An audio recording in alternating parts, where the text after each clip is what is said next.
So ఇప్పుడు నా పరంగా మనం ఇప్పుడు చూసిన వాటన్నిటి ప్రకారంగా చూసినట్టయితే, నా పరంగా నేను చెప్పే పర్సనల్ ఒపీనియన్ అంటే ఆబ్వియస్‌లీ ఇది కరెక్ట్ టైమ్. ఇన్వెస్ట్ చేయడానికి కరెక్ట్ టైమ్. ఎందుకంటే మనం మార్కెట్స్ ఆల్రెడీ 40% పడ్డాయి.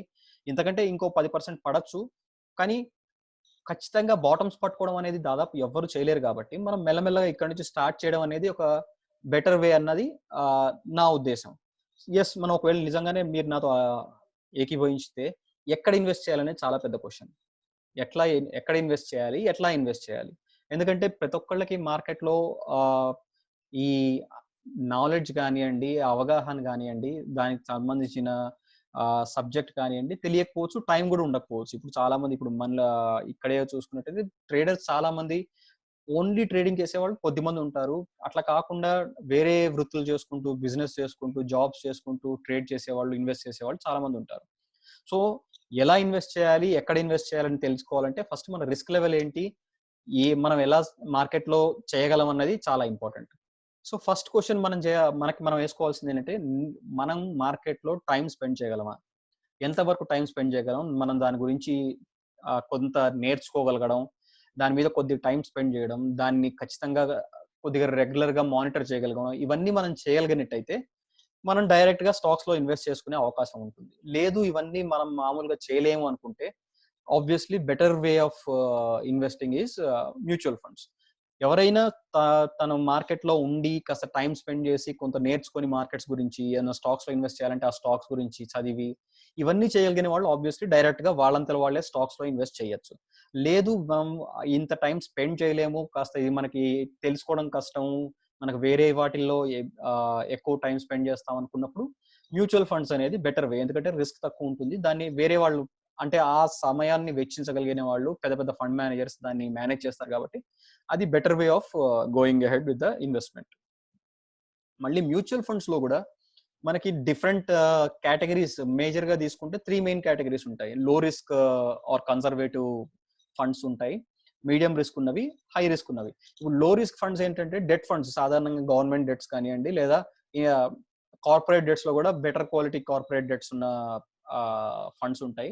ఇవి సాధారణంగా ఏంటంటే debt and large cap funds.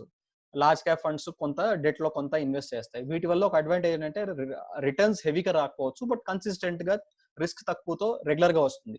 ఇది సాధారణంగా ఎవరికి బాగా సూటబుల్ అంటే పెన్షనర్స్‌కి గానియండి, 50 ఇయర్స్ పైబడిన వాళ్ళకి గానియండి, ఇట్లాంటి ఫండ్స్ ఐడియల్. ఎందుకంటే వాళ్ళు ఆ ఏజ్‌లో రిస్క్ తీసుకునే కెపాసిటీ తక్కువ ఉంటుంది కాబట్టి, అట్లాంటి వాళ్ళకి ఈ ఫండ్స్ అనేది బెటర్ వే. అంటే రెగ్యులర్‌గా ఇన్‌కమ్ వస్తూ ఉంటుంది. కానీ గ్రోత్ అనేది నార్మల్‌గా ఉంటుంది. మరీ ఎక్కువ గ్రోత్ ఉండదు. నెక్స్ట్ వచ్చేసి మీడియం రిస్క్ ఫండ్స్. ఈ ఫండ్స్ సాధారణంగా ఏం చేస్తాయంటే కొంతవరకు లార్జ్ క్యాప్ ఫండ్స్‌లో అంటే బ్లూ చిప్ కంపెనీస్‌లో పెడతాయి. మిగతా తి మిగతాది మిడ్ క్యాప్ ఫండ్స్ అంటే చిన్న చిన్న కంపెనీస్‌లో కొంత మిడ్ క్యాప్ కంపెనీస్‌లో వాటిలో పెడతాయి. సో దీనివల్ల ఏంటంటే మనకి గ్రోత్ అనేది వాల్యూ పెరగడం అనేది బాగా పెరిగే అవకాశం ఉంటుంది. అట్లాగే రిస్క్ కూడా కొద్దిగా ఉంటుంది. ఎందుకంటే ఇప్పుడు గనక మనం కరెంట్ సిట్యుయేషన్‌లో తీసుకుంటే లార్జ్ క్యాప్ ఫండ్స్ నిఫ్టీ ఇండెక్సే తీసుకోండి. నిఫ్టీ ఇండెక్స్ 30% పడితే మిడ్ క్యాప్ ఫండ్స్ ఇవన్నీ దాదాపు 40, 50% పైన పడ్డాయి. నిఫ్టీ అసలు పడకముందే దాదాపు మిడ్ క్యాప్ ఫండ్స్ కానియండి, స్మాల్ క్యాప్ ఫండ్స్ కానియండి, కంపెనీస్ కూడా తీసుకుంటే మిడ్ క్యాప్ ఇండిసెస్ 50%, 60% డిక్లైన్ కూడా మనం చూసాం. సో, ఆబ్వియస్‌లీ వాటిలో రిటర్న్స్ ఎక్కువ ఉన్నప్పుడు రిస్క్ కూడా ఎక్కువ ఉంటుంది. సో, ఇది మోర్ సూటబుల్ ఎవరికంటే ఓ 30-40 ఇయర్స్ ఉండి కాస్త రెగ్యులర్ ఇన్‌కమ్ ఉండి వెల్త్ క్రియేషన్ కోసం చూస్తున్న వాళ్ళకి ఇది 2 అంటే ఒక బ్యాలెన్స్‌డ్ వే ఎళ్ళాలనుకున్న వాళ్ళకి ఇది బెటర్ ఫండ్స్ అన్నమాట. ఇట్లాంటి funds large cap and mid cap funds mixed funds ఉన్నవి బెటర్ వే ఆఫ్ గోయింగ్. అది కాకుండా నెక్స్ట్ వచ్చేసి high return high high risk funds ఉంటాయి. ఇవి ప్రధానంగా కొంతవరకు లార్జ్ క్యాప్స్‌లో పెట్టినప్పటికీ మెజారిటీగా mid cap and small cap ఫండ్స్‌లో కంపెనీస్‌లో పెడుతుంటాయి. సో వీటిలో ఏంటంటే అడ్వాంటేజ్ రిటర్న్స్ వచ్చినప్పుడు మల్టీ బ్యాగర్ కంపెనీస్ పట్టుకోవడం గాని, హెవీగా మనకి గ్రోత్ రావడం గాని ఛాన్సెస్ ఉంటాయి. అట్ ద సేమ్ టైమ్ మనకి డౌన్ సైడ్ కూడా రిస్క్ ఎక్కువ ఉంటుంది. సో మన పర్టిక్యులర్ రిస్క్ లెవెల్స్‌ని బట్టి, మన కెపాసిటీని బట్టి, ఎక్కడ ఏజ్‌ని బట్టి గూడా 50 ఇయర్స్ పైబడిన వాళ్ళు ఆబ్వియస్‌లీ హై రిస్క్ ఫండ్స్‌లో పెట్టడం అనేది అంతగా సజెస్టబుల్ కాదు. ఇప్పుడిప్పుడే స్టార్ట్ అయితున్న వాళ్ళు ఆబ్వియస్‌లీ వెల్త్ క్రియేషన్ ఇంపార్టెంట్ కాబట్టి కొంతవరకు high risk funds small cap and mid cap ఫండ్స్‌లో పెట్టడం, మిగతాది moderate risk large cap and mid cap ఫండ్స్‌లో పెట్టడం అనేది బెటర్ వే. ఇప్పుడు డైరెక్ట్‌గా ఇన్వెస్ట్ చేయాలనుకుంటున్న వాళ్ళకి ఆబ్వియస్‌లీ నేను ఇందాక చెప్పినట్టు కొంతమంది ఆబ్వియస్‌లీ మార్కెట్‌లో టైమ్ స్పెండ్ చేయగలరు. వాళ్ళంతట వాళ్ళు అనాలిసిస్ కొంత సపోర్ట్‌తో, అంటే మొత్తం వాళ్ళే చేయగలరన్నది కాకుండా కొంత సపోర్ట్‌తో అనాలిసిస్ చేయగలిగిన వాళ్ళకి ఈ పర్టిక్యులర్ 4 సెక్టర్స్ అనేది బెటర్ ఛాన్స్ ఉంటుంది గోయింగ్ ఫార్వర్డ్. ఇండివిడ్యువల్ కంపెనీస్‌ని నేను ఆబ్వియస్‌లీ ఇక్కడ స్పెసిఫై చేయట్లేదు. ఎందుకంటే ప్రతి ఒక్కళ్ళ అకౌంట్ సైజ్‌ని బట్టి, పోర్ట్‌ఫోలియోని బట్టి, రిస్క్‌ని బట్టి కంపెనీ సెలక్షన్ అనేది ఉంటుంది. బట్ బ్రాడ్‌గా చూసుకుంటే ఈ 4 సెక్టర్స్ గోయింగ్ అహెడ్ మనకి త్వరగా రిటర్న్స్ ఇచ్చే ఛాన్స్ ఉంటుంది. ఫస్ట్ థింగ్ ఫార్మా సెక్టర్, ఎందుకంటే ఆబ్వియస్‌లీ మీరిప్పుడు ఇంత పడ్డప్పుడు కూడా మార్కెట్ ఓవరాల్‌గా నిఫ్టీ 40% పడ్డప్పుడు కూడా ఫార్మా ఇండెక్స్ కనుక తీసుకుంటే మనకు పెద్దగా పడలేదు. ఫార్మా కంపెనీస్ ఇప్పటికీ మంచిగా స్ట్రాంగ్ గానే ఉంటున్నాయి. ఎందుకంటే ఆబ్వియస్‌లీ ఈ సినారియోలో ఫార్మా కంపెనీస్ ఆ వ్యాక్సిన్ డెవలప్‌మెంట్స్ కానియండి, వీటి మీద ఎక్కువ మిగతా ఎకనామిక్ యాక్టివిటీ ఆగిపోయినా ఈ ఎకనామిక్ యాక్టివిటీ కంటిన్యూ అవుతుంది కాబట్టి మనకి ఫ్యూచర్‌లో కూడా గోయింగ్ అహెడ్ కాస్త హెల్త్ మీద వాటి మీద కాన్షియస్‌నెస్ పెరుగుతుంది. సో ఫార్మా కంపెనీస్ అనేవి బెటర్ పర్ఫార్మ్ చేసే ఛాన్స్ ఉంటుంది. ఒక ఇంపార్టెంట్ థింగ్ ఏంటంటే ఈ ఇప్పుడు ఇచ్చిన 4 సెక్టర్స్‌లో ఇది ఫస్ట్, ఇది సెకండ్ అనేం కాదు. ఓవరాల్‌గా ఈ 4 sectors. So pharma index pharma sector పైనుంది కాబట్టి ఫస్ట్ ఫార్మా పర్ఫార్మ్ చేస్తుందని అది కాదు. జస్ట్ 4 సెక్టర్స్ పాయింట్ ఔట్ చేయాలని కాబట్టి అట్లా పెట్టానంతే. నెక్స్ట్ వచ్చేసి FMCG and consumer durables. FMCG అంటే మనం రోజువారీ వాడే వస్తువులు తయారు చేసే కంపెనీస్. ఇవి పర్ఫార్మ్ చేసే ఛాన్స్ ఎందుకున్నాయంటే, ఇప్పుడు ఒక్క ఇంపార్టెంట్ విషయం ఏంటంటే, ఇప్పుడు లాక్‌డౌన్ ఎండ్ అయిపోయినా గానీ, ఎకానమీ మళ్ళీ స్టార్ట్ అయినా గానీ, చాలా మటుకు వ్యక్తులు మన పరంగానే తీసుకున్నా గానీ, మనం ప్రతి ఖర్చు మళ్ళీ ఇంతకు ముందు ఎట్లా చేసామో అట్లా చేయడానికి సాధారణంగా వెనకాడతాం.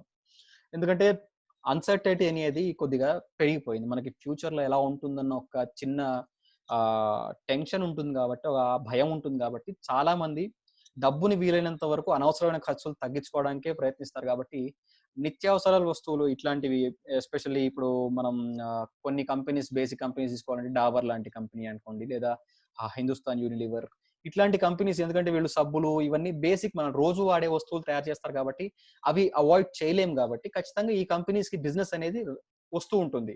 ఈవెన్ లాక్‌డౌన్ ఎక్స్‌టెండ్ అయినా గానీ ఈ కంపెనీస్ పర్ఫార్మ్ చేసే ఛాన్స్ ఎందుకు ఉంటుంది. ఎందుకంటే ఇవి మనం అవాయిడ్ చేయలేనివి. మనం దాన్ని తప్పించలేము. ఇవి ఖచ్చితంగా వాడాల్సొస్తుంది కాబట్టి కంపల్సరీ ఈ కంపెనీస్ అనేది ముందు ఎక్కువ లాభపడే ఛాన్స్ ఉంటుంది. ఎందుకంటే మిగతా ఖర్చులు తగ్గించుకున్నప్పటికీ ఈ ఖర్చులు తగ్గించుకునే ఛాన్స్ తక్కువుంటుంది. నెక్స్ట్ వచ్చేసి ఫైనాన్షియల్స్. ఫైనాన్షియల్స్‌లో ఆబ్వియస్‌లీ ఎందుకంటే ఇప్పుడు ప్రభుత్వం ఏ స ఎటువంటి ఎకనామిక్ ప్యాకేజ్ ఇచ్చినా గాని, ఇప్పుడు రీసెంట్‌గా మనకి ఎకనామిక్ ప్యాకేజ్ డిక్లేర్ చేశారు. దానిలో చాలా మటుకు లోన్స్ ఇవ్వడం గానియండి, ఇండస్ట్రీస్‌కి ఫండ్స్ ఇవ్వడం గానియండి, ఇట్లాంటి మేజర్ ప్యాకేజెసే ఎక్కువ కనిపిస్తున్నాయి మనకి. సో ఇవి ఇండస్ట్రీకి ఇయ్యాలంటే ఆబ్వియస్‌లీ త్రూ బ్యాంక్సే ఇవ్వగలదు. గవర్నమెంట్ డైరెక్ట్‌గా ఎప్పుడు ఇండస్ట్రీకి ఏది ఇవ్వలేదు. టాక్స్‌లో రిడక్షన్స్ అది వేరు కానియండి, ఏదైనా లోన్స్ పరంగా గానియండి, మిగతా విధంగా ఏమన్నా ఇయ్యాలన్నా గాని, ఆబ్వియస్ రూట్ ఏంటంటే త్రూ బ్యాంక్సే మా ప్రభుత్వం చానెల్ చేయగలదు. సో, మనం ఉన్న ఓవరాల్ బ్యాంక్స్‌లో కానియండి, ఫైనాన్షియల్ ఇన్‌స్టిట్యూషన్స్‌లో గానియండి, బెటర్ బ్యాంక్స్ అంటే హై డెట్ లేకుండా, హై ఆహ్, నాన్ పెర్ఫార్మింగ్ అసెట్స్ లేని బ్యాంక్స్ తీసుకుంటే మనకి ఈ బ్యాంక్స్ తొందరగా మార్కెట్ ఎప్పుడైతే రికవర్ అయితుందో, ఈ బ్యాంక్స్ చాలా ఫాస్ట్‌గా రికవర్ అయ్యే ఛాన్స్ కనిపిస్తుంది. ఎస్పెషల్లీ ప్రైవేట్ బ్యాంక్స్‌లో ఇప్పుడు మనం తీసుకున్నట్టయితే హెచ్‌డీఎఫ్‌సీ లాంటిది, లేదా ఐసీఐసీఐ లాంటిది, లేదా యాక్సిస్ బ్యాంక్, ఇట్లా కొన్ని బ్యాంక్స్ ఎగ్జాక్ట్‌లీ ఇదని కాదు. కోటక్ బ్యాంక్ ఒకటి. ఇవన్నీ కాస్త ఎన్‌పీఎస్ కొద్దిగా తక్కువ ఉన్న బ్యాంక్స్ కాబట్టి మనకి బెటర్ పెర్ఫార్మ్ చేసే ఛాన్స్ ఉంటుందన్నమాట. నెక్స్ట్ వచ్చేసి ఇన్స్యూరెన్స్ సెక్టర్. ఇన్స్యూరెన్స్ సెక్టర్ ఎందుకంటే ఇప్పుడిప్పుడే యాక్చువల్లీ మనం ఓవరాల్‌గా చూసుకున్నా గాని ఇండియాలో ఇన్స్యూరెన్స్ సెక్టర్ పెనెట్రేషన్ అనేది చాలా తక్కువ. దాదాపు 2-3% కంటే ఎక్కువ ఉండదు.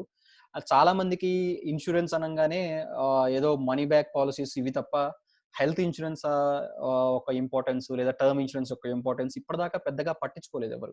కాకపోతే ఇప్పుడున్న సిట్యుయేషన్ ప్రకారం, ఇప్పుడున్న పరిస్థితుల ప్రకారం నాకు తెలిసినంత వరకు నా ఎక్స్‌పెక్టేషన్స్ ప్రకారం ఇంక ముందు జనాలకి ఇన్స్యూరెన్స్ మీద అవగాహన అనేది చాలా పెరిగింది. లాస్ట్ 1 మంత్ నుంచి కూడా చూసుకున్నట్టయితే ఇన్స్యూరెన్స్ అనే విషయంలో చాలా మందికి ఒక అవగాహన రావడం గానియండి, దాని ఇంపార్టెన్స్ తెలియడం గాని అనేది జరుగుతోంది.